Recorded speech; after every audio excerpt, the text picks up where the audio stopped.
Welcome to a new season in MotoGP 24. We've joined the Repsol Honda team, teaming up with Marco Bezzecchi. Our relationship's good and the winter test went relatively well.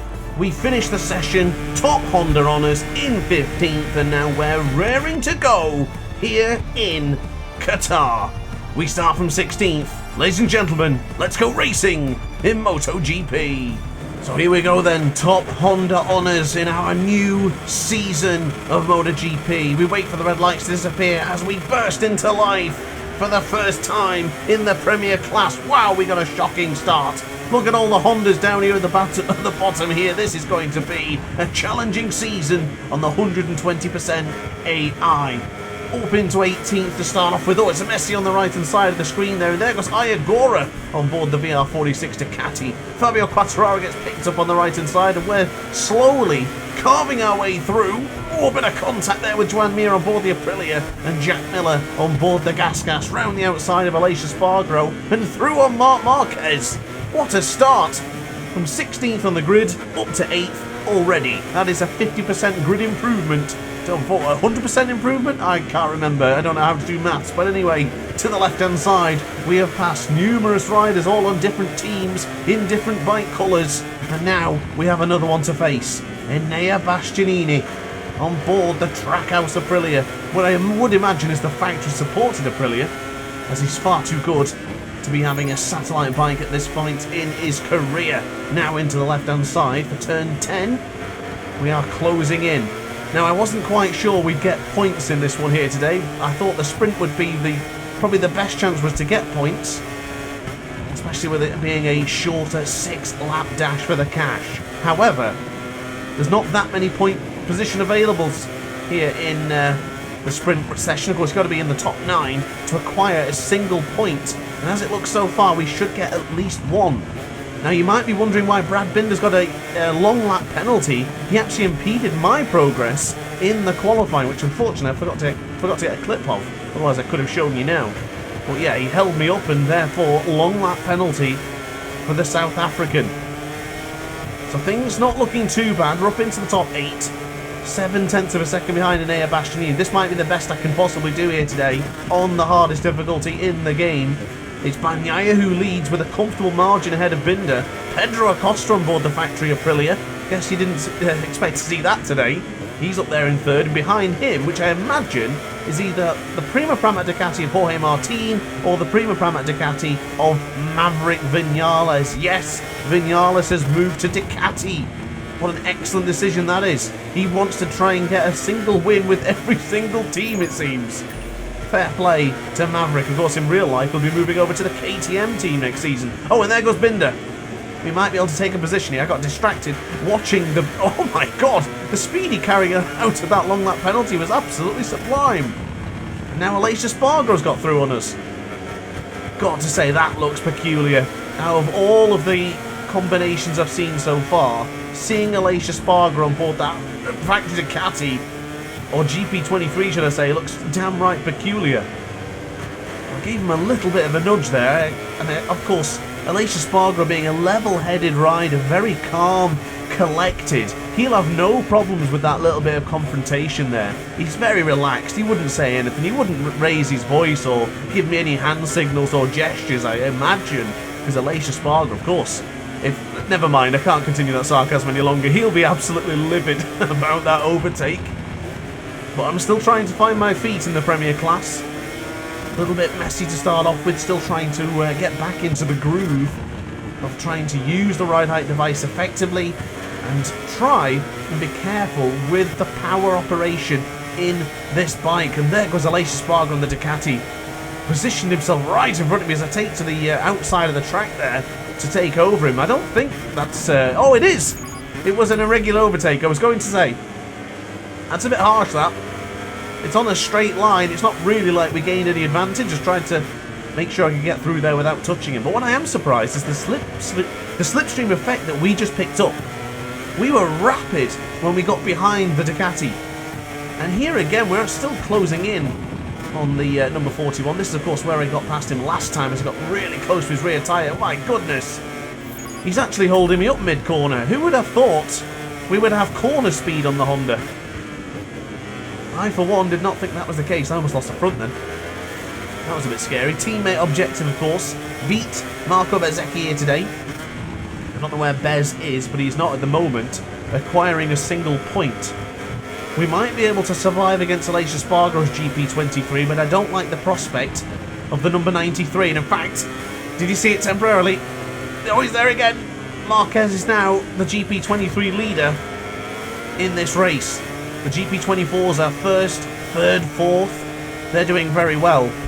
Well, the other GP24, in fact, where's Fabio Di Gianantonio? He's actually the factory Ducati rider now, and I do not see him anywhere near the top 10. And for us, unfortunately, this challenge... Actually, no, fortunately, this challenge is on. We're not able to catch up to Brad Binder, which I did expect would be a difficulty in today's race. Especially for the sprint race, we were going to struggle to try and catch up to some of the best riders in MotoGP. We need time to adapt, we need time to adjust to the RC213V Honda, and it will come. But we've got to wait for upgrades, got to wait for those testings, and then maybe then we can survive an onslaught from an 8-time world champion. Late on the brakes, who's it going to be? It looks like Marquez might have the line there, but I've got the inside, but it puts me on a terrible spot there, so we just pick him up mid-corner, using a bit of experience to try and position him over to the left-hand side there to try and avoid his... Oh my goodness. It's difficult to commentate a fight with Marc Marquez as he goes round the outside. Well, we're having our first battle with Marquez, ladies and gentlemen. Ooh, this is getting busy. Come on, hold it. Hold that position. Do not let Marquez get through. If he gets past, that will be good night, Vienna. I want these 2 points. I'll take 1 point, but I might as well fight it out and try and hold on to 2. 8th place for us so far. On the precipice of losing 8th place. Now in the qualifying, I was pretty good actually. I was able to get into the 150s again, but not quite the 150... 150. Oh my god, Mario Vinales has gone down. He did the same thing in the winter testing. That's a position gained. Maverick on board the Pramac Ducati is not just crashed, but he's now out as well, as Pecco Bagnaia is putting in 149s for fun. I can't get anywhere near that. I was going to mention I was able to get a 150 in testing, was able to get a 150 high in qualifying, or practice I think it was, but ever since then the low 151s have been my benchmark here in Qatar. Difficult track for the Honda, not particularly my best circuit either. I really like the track, I'm just not that great at it. Oh, in fact, Di Gianantonio's up to 3rd. Fabio Di Gianantonio is up to 3rd, so it is the entirety of those factory Ducatis at the front of this Grand Prix. 3 Italian motorcycles on the podium as it stands, with the sophomore Pedro Acosta on board the factory Aprilia. So into the right-hander then. The World Championship winner from last season, of course, Bagnaia has the number 1 plate, but it was actually Augusto Fernandez who won on the factory KTM ahead of Jack Miller. And no, that isn't just some random person's dreams, that is the actual result of last season in MotoGP 24's career mode. Of course, I wasn't there, I was in Moto 2, but I was able to see the results at the end of the season, and yeah, it looked damn weird to see Augusto Fernandez in Red Bull KTM colours again, and of course, the fact that he won. That's the strangest point. He won the whole season, ahead of Jack Miller on the gas. And then Augusto Fernandez, oh my god, Digi's gone down. Look at that plume of smoke ahead of us. He's gone down into turn 7. We found another position. So we've not really overtaken over the past couple of laps, but what we have gained is positions just simply by staying on the bike. Does anyone else want to give us a position?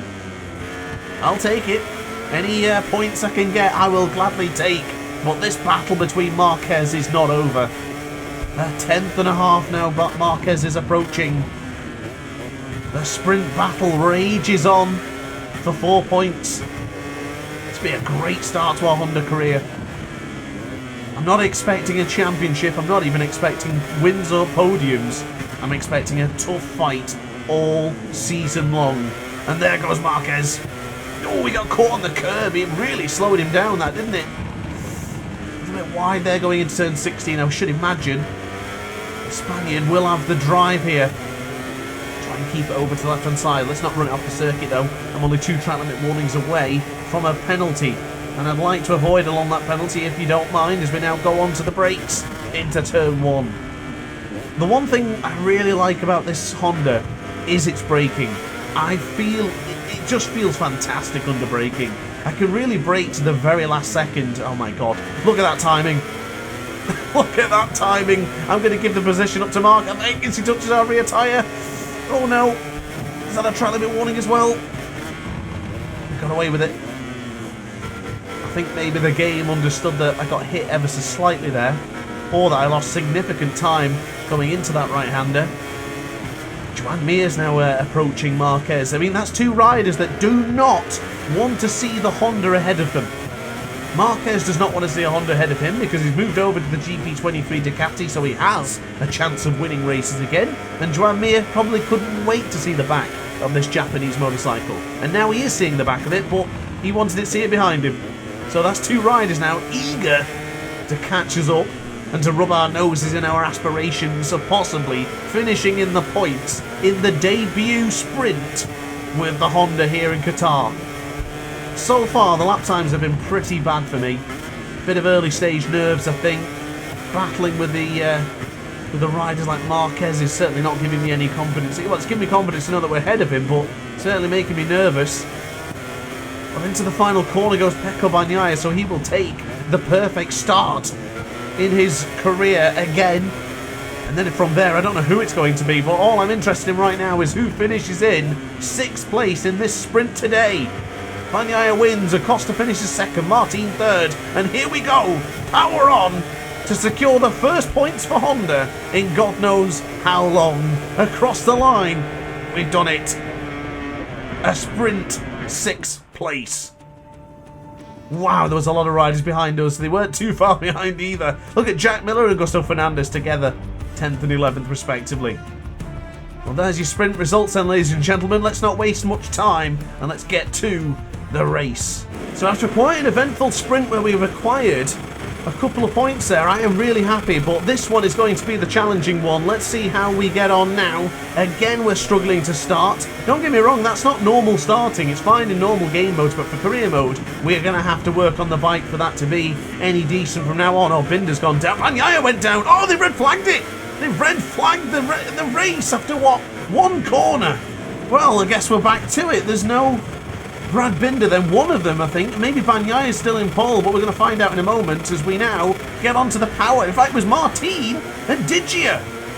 So that's 2 rides ahead of us who are not going to be there. That's going to be some more points for us if we can withstand the battle that's about to come. Someone else has gone down.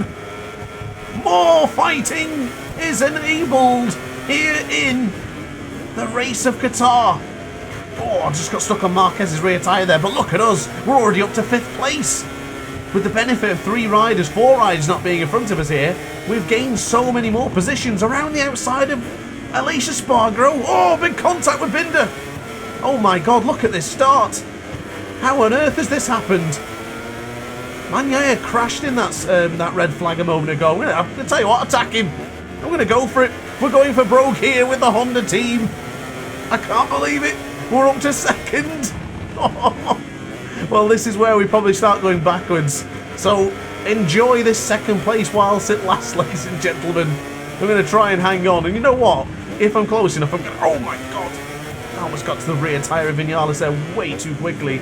But if I see an opening, I'm going to send it. Because this is the first time we're going to lead with a Honda. We're going to look like Paul Espargaro momentarily, I think, when he led here in Qatar a couple of years ago. Can we do the same? Oh my god. Got to be really careful with those curbs though. They're difficult to maintain a balance on. Bagnaia's 7/10 behind. What's happened to Bagnaia? Oh my lord. We might have a chance here of leading this race. Yellow flag's out behind us. Who cares? We're focusing on Vinales. Green flag's out now. It's all systems go for an overtake. Oh no. We're deep. We are tremendously deep. Well, get on the power. Oh, the front end of this bike, it's ridiculous. We are actually fighting the Honda right now. We're meant to be fighting the Ducati. On the brakes, so it's turn 1. Oh, that's not a clean overtake. Sorry, Maverick. can't get the bike stopped sometimes. It feels really good on the brakes, and then sometimes I just can't seem to get it stopped. I think what the problem was there, that I got suckered in with the slipstream and I just bumped Maverick, but for the first time in our Premier Class debut and Premier Class season, we're leading. Yeah, I did get a warning for that. Oh, Bastianini's out as well. This has been a shocker for the other riders. Look at that top 8 right now. That's bizarre. It's definitely the MotoGP 24 computer game, ladies and gentlemen, as we are 2.5 tenths. In fact, where's my track limit warnings? The MotoGP stewards have glitched as well. I'm not seeing any information on the right hand side of the screen here. So we have no idea how many track limit warnings I'm on, how many incident warnings we're on. I don't know what's happening behind us, who's crashed or who's collided. And for some reason, we have now got a 0.6 of a second advantage to Maverick Vinales.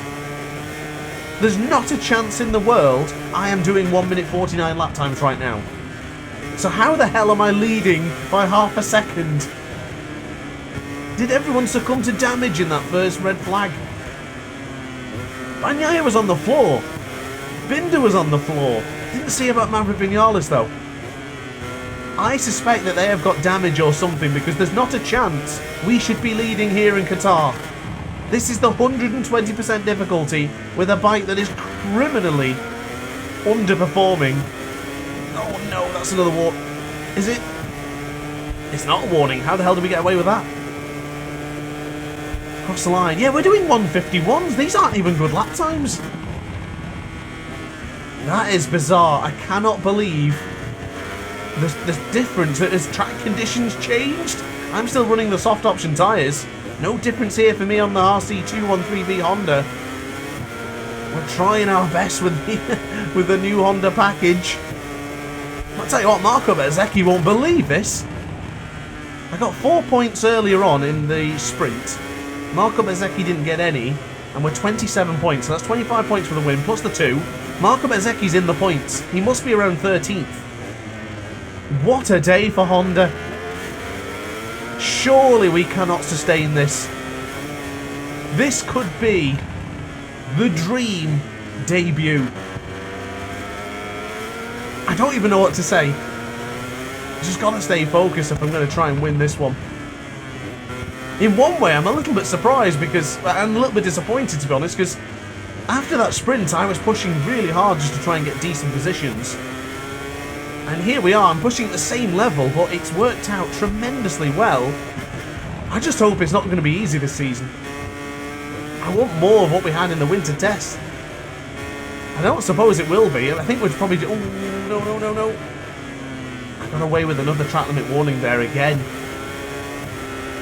You guys are going to suspect something's up here, but I tell you, I haven't changed a thing. I was all ready to go for this one. Straight after that sprint, I didn't even bother looking at the replays. I totally forgot. I just went straight into the action. I can't believe this. We are 5... Oh my god, I'm off the track again. I've got to try and stop wheeling so much. That's the difference between the career mode and normal game modes. The bikes are updated, upgraded in a way that they've... they're all right with the wheelies and such. They still wheelie, but they're not as egregious as they are in career mode until your bike has been upgraded. So what you're seeing here today is a bike that has not been touched at all, and we're really struggling to keep the front end of the bike down. I'm doing everything as I would normally. What I would advise doing guides and videos with a normal bike, but in career mode that's the big difference. One of them in particular is the starting. In career mode they are predominantly bad until you upgrade. So bear that in mind if you're struggling to start in the career mode. If you're struggling to start elsewhere, I've got a guide coming out very, very soon. I've been working on it for a while and trying to really nail the starts all the time, but when I came to career mode, I thought that this would be the case, so I wanted to make sure it wasn't just this way, and it wasn't just that you could make a decent start in normal game modes, but not here. But anyway, digress from that from now, because Maverick Vinales is closing in. The number 12, the Spaniard, is fast approaching. 0.4 of a second behind. Surely he can't get me. That bike's making that noise again, as we talked about in the test a couple of days ago. Here he comes. Oh, another track limit warning. Come on. Let's not start making mistakes. The man from Rosé in Spain is approaching 4 tenths, 3.5 tenths. I think this is where we're going to see the difference now, ladies and gentlemen. I think this is where we begin to start seeing the AI bring on that speed and bring on that power to deter us from a possible victory. Maverick in the slipstream. Oh, he doesn't even need the slipstream. Look at the speed of the GP24. Last of the late breakers commence. Oh my god, Maverick went round the outside. He's run it deep though. He has run it deep. It's game on again. Wide here, turn into the tight apex. Look at that braking. You can really brake tightly with this Honda. Maverick's got the inside line. Fire back. Yes, the slingshot.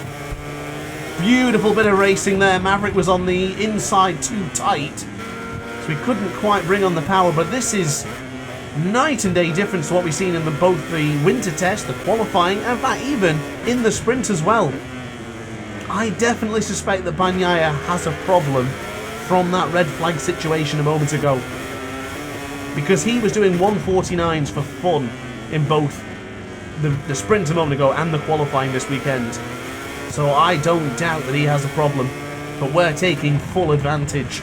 Maverick Vinales, you know the history, he's terrific around Qatar. The winter test champion is on a roll. We're not looking too bad either though. That 151.1 that I set earlier was very close to my winter test time and my qualifying time. So we actually did put a pretty good lap in.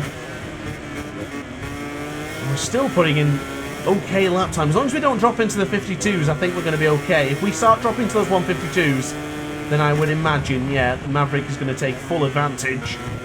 Again, going tight to that turn 15. Thank goodness we had that practice in the winter test to get me more acclimatised with the Honda for that corner. I crashed out there 3 times in that Honda winter test, or 2 and a big mistake, at the very least. And of course, guys, if you're enjoying the video, don't forget to like and subscribe. Got loads more career mode coming out soon. And I aim to do a good chunk of seasons here, because I want to see what sort of combinations we could get. Will we see Bagnaia move teams for the first time ever? I'd like to see it. I really would, because every single simulation I did for my review when I first got this game, I kept doing simulated seasons, or at least start a race, retire from the race, and Bagnaia would never move from the Ducati. Every year he would be in conversation with Honda, with Aprilia, and he would never move. And here we're seeing it again. He still hasn't moved. He didn't win the World Championship last season, but he retained the #1 somehow. The game's crazy, and yet so are we for picking Honda, I guess. But it's making sense so far. 5 tenths of a second clear from Vinales. We are producing some of the best lap times I've done all weekend here, just by staying consistent. I've got to be careful downshifting there, because that felt really, really uncomfortable. Got to time the downshift a little bit better. That's something I'm not particularly good at, and I'll be completely honest with you. My gearing could improve a lot. Timing the gears, maybe stretching the gears, shortening the gears at some tracks. It could be improved, it definitely could. Probably stops me from finding a good chunk of time, but I'll fix it eventually. As we now get onto the power. Sometimes, well, when you're chatting away, it is easy just to forget the gear sometimes, because I can be so engrossed in a conversation that I just don't even do it. Oh my god, we've got a second advantage. Did Maverick make a mistake?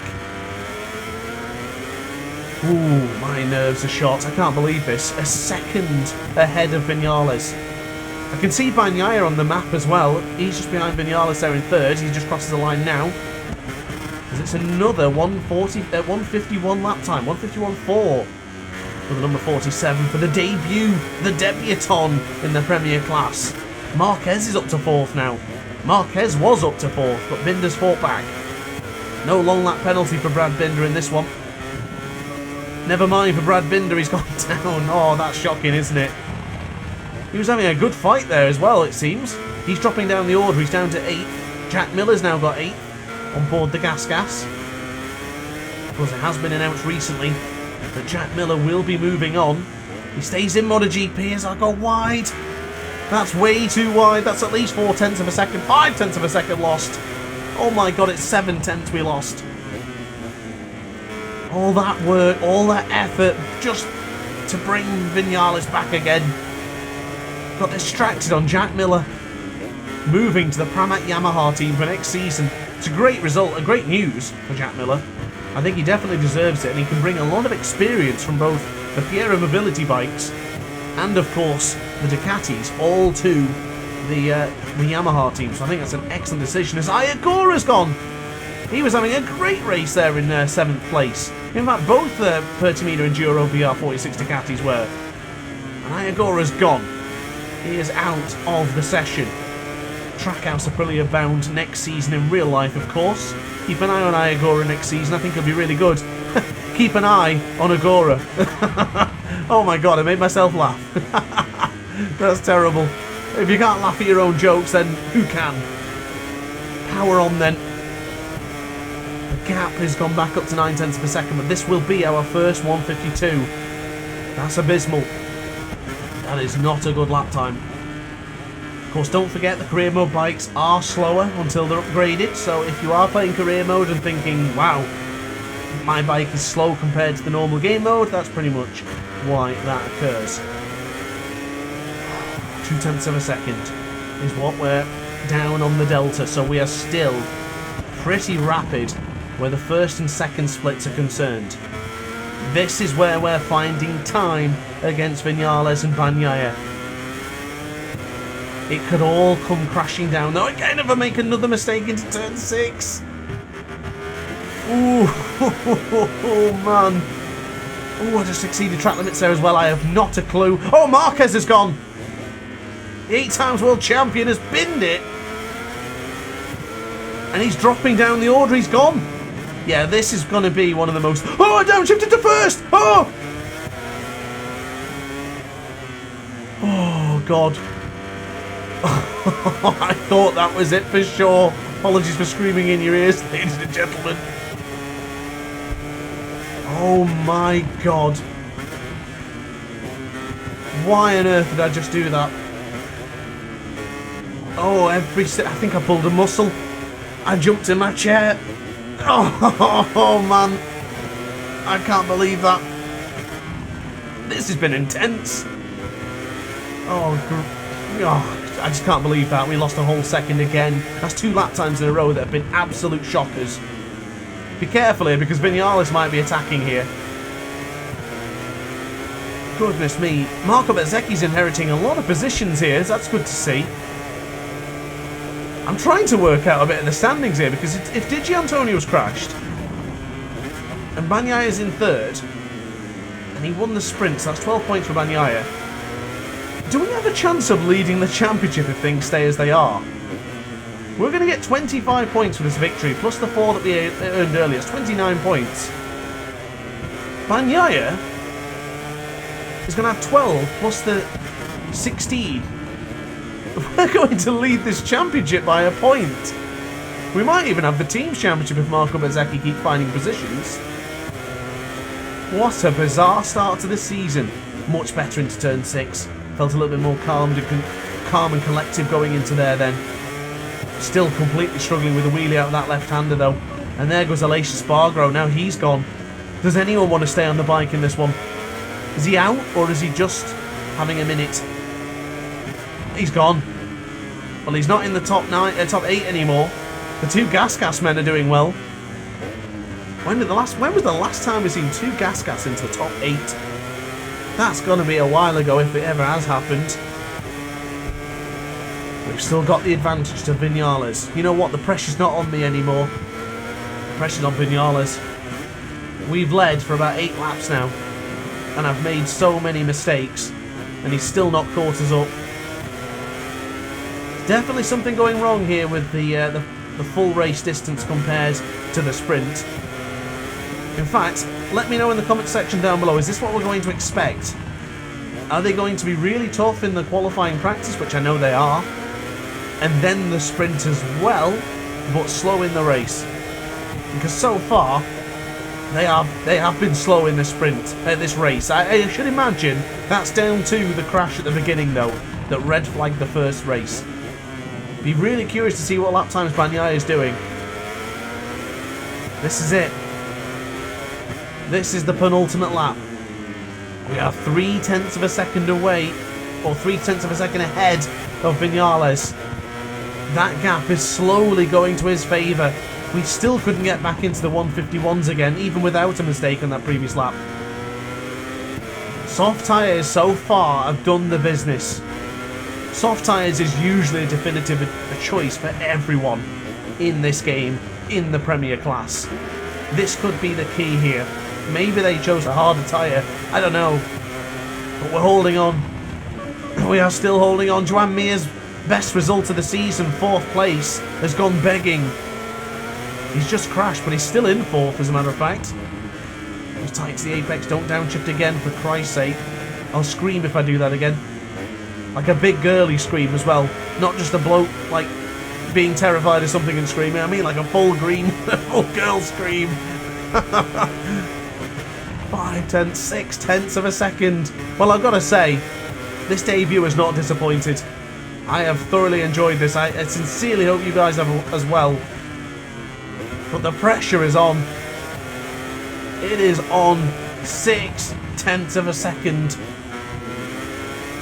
Bezzecchi's on... we're 22 points ahead of Bezzecchi now, so that's... I don't think I can work it out. I need to do it later. I'm too wide now into the final corner. Oh, try and avoid the wheelie. I swear to God, I wheelie more in this career mode with the ride height device on than I do off it. I think that's something that we need to upgrade when we get to the test in Jerez. Here it is. Where is Vinales? He's close.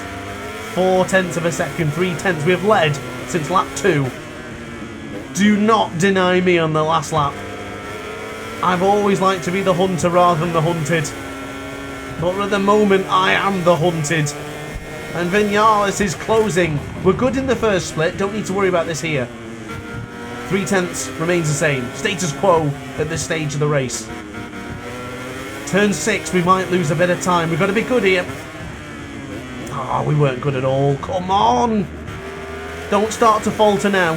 Do not start to falter. Alberto, Puig and everyone else in Honda are going to be biting their nails as the prospect of us winning here in Qatar. Vinales comes through! No! I've made a mistake. 2 mistakes in a row. Oh my God. Vinales has got it. Can we go into turn 10? He's got the inside line. Oh no, look at that. That was a beautiful lunge up into the left-hand side as we pick Vinales up mid-corner. Nicely done. That is retaliation at its finest. Experience, veteran versus, I'd say the younger, but I'm far from it. I'm like the same age as Vinales, but I'm new to MotoGP's Premier class. I'm still the rookie, no matter how it goes. 2/10 of a second away from our first Premier class victory in the debut. Is it going to happen? 1/10 and a half now. Tight to the apex, that's it. Defence. The defence is on. Park the bus into the final corner and power on. Oh my God, he's going to get me on the line. There's not a chance I'm going to hold it onto it now. Are we going to hold on? We are! Victory! In the first race of the season! We did it! Well, someone got the 149. It was Alicia Spargo. Oh, Marco Bezzecchi finished 9th. I can't believe that. Pinch me, ladies and gentlemen. I must be dreaming. So there's the result then. Championship result with us on top in our first race. 2 Hondas in the top 10 there. Who the hell scripted MotoGP 24's career mode? Oh man. What is... Oh, we're leading the team's championship as well since 2019. Oh, no words. No words from me, guys. Thanks for watching so much. I really hope you enjoyed it. Like and subscribe if you did. And I'll see you next video. Ciao for now. Oh, hi. Didn't quite see you there. Good to see you're still here. If this video didn't quite set your appetite, then why not watch some more DrAce content by clicking the video shown on screen now. Furthermore, if you would like to follow me on social media, you can do so now with the links down in the description. Consider subscribing so you don't miss a single DrAce video.